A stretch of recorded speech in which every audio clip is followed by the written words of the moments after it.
नमस्कार। मैले खास यो दुईवटा किताब लिइरहेको छु नि हो। यो दुईवटा किताबको बारेमा म केही भन्नु खोजिरहेको। यो किताब हेर्दाखेरि एकदम सामान्य छ है। हेर्नुहोस् त, भाषामा परिवर्तन र biography of old famous people भन्ने दुईवटा पुस्तक। यो पुस्तक एकजना मान्छे बेच्दै आयो हाम्रो कहाँ। त्यसको नाम हरिनारायण सापकोटा रहेछ।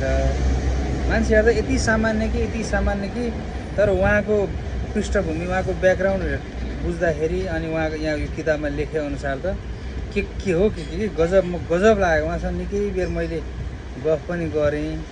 उहाँको नाम हरिनारायण सापकोटा रहेछ। भरतपुर महानगरपालिका 19 गुन्जनगर चितवन। शिक्षा चाहिँ उहाँको शास्त्री, नेपाल संस्कृत विश्वविद्यालयमा शास्त्री गर्नुभएको रहेछ। त्यसपछि ज्योतिष सेवा पनि रहेछ। अब उहाँको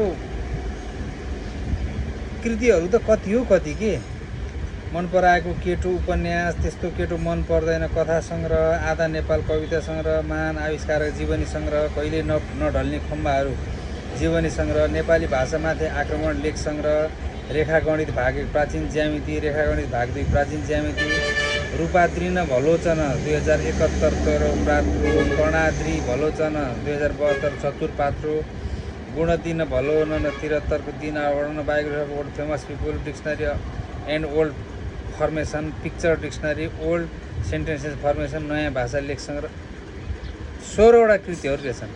मान्छे यति नपत्याउँदो मान्छे कि यस्तो किताब, यति धेरै कृतिहरू लेख्ने, आखिर मान्छे सादगीमै धेरै महान मान्छेहरू भेटिँदो रहेछ भन्ने कुरा मैले यहाँ भन्न खोजेको।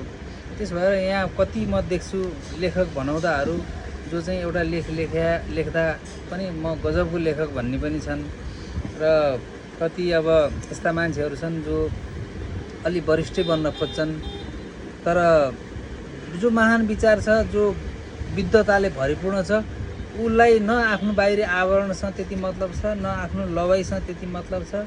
सामान्य एकदमै झुस्स पर्या दारी पालेको, केही मतलब छैन, एकदम सादगी।